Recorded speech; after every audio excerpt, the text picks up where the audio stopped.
Hello, je me présente, Nina. Mon nom d'artiste, c'est Nina Alan Poe, parce que très fan de l'auteur. De base, je suis artiste plasticienne. Je touche un petit peu à tout, aux décors, aux accessoires. Donc c'était un pur plaisir de travailler pour le JO numéro 25.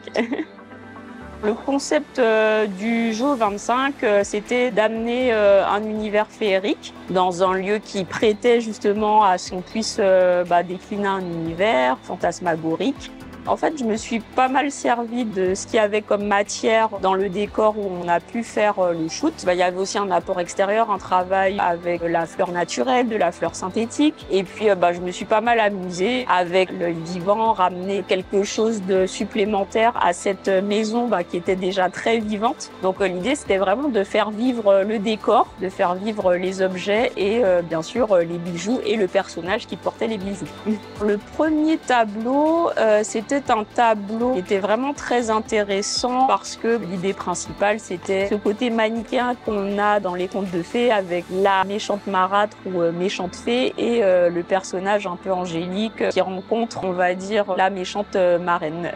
Par contre, pour celle-ci, c'était vraiment un assortiment d'accessoires. C'est juste en fait une base de feutre. Je suis repartie un peu de l'idée du lac des cygnes et j'y ai superposé des plumes.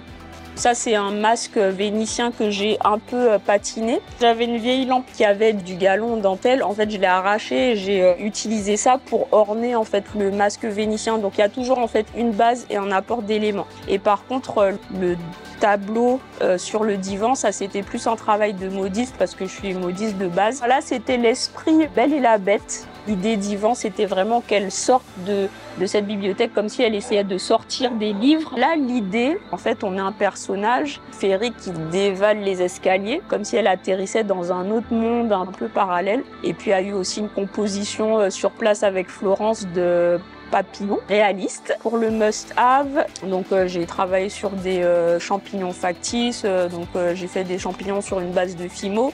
Du coup, c'était un travail et de création et d'assemblage.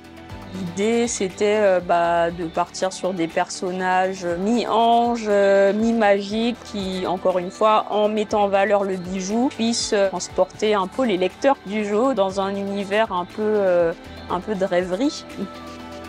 Inconsciemment, les tableaux ils se sont construits en fonction de l'imaginaire qu'on a des contes de fées en fait, avec une petite touche afro-caribéenne puisque on avait de très beaux modèles et du coup je pense que cet amalgame d'éléments qui a fait que on était vraiment dans une interprétation bien particulière du jeu, de l'univers de la rêverie.